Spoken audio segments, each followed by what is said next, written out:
Once upon a time in a faraway kingdom, there was a king who ruled with wisdom and fairness.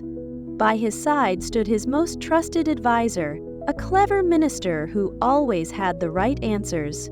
No decision in the kingdom was made without the minister's guidance. But, as with all people who shine too brightly, shadows of jealousy began to grow around him.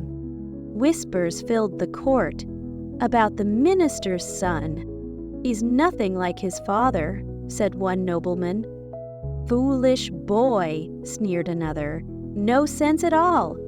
One morning, the king called the minister into the court and said, "You are wise beyond words, but your son, I see him every day in the market, and each day I ask him, 'What is more valuable, gold or silver?' And do you know what he says every time? 'Silver!'"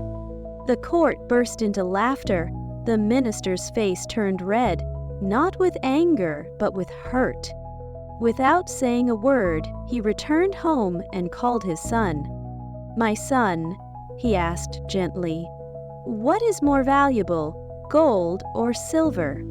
The boy replied immediately, "Gold, of course, father." The minister frowned. "Then why do you tell the king that silver is more valuable?" The boy smiled and said, "Come with me."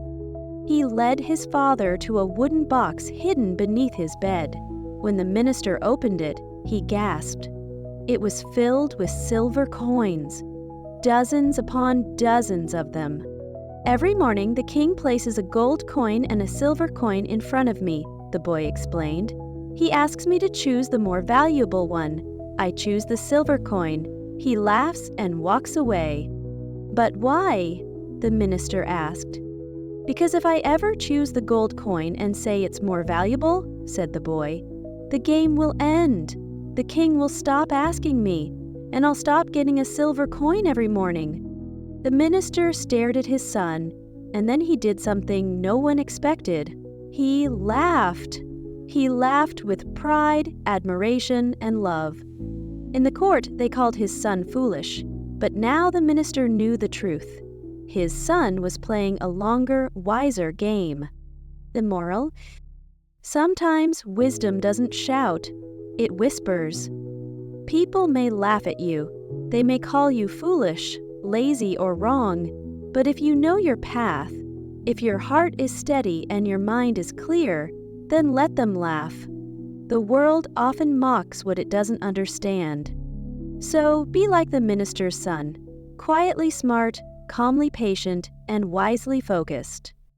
You don't need applause to prove your worth. Your results will speak for themselves.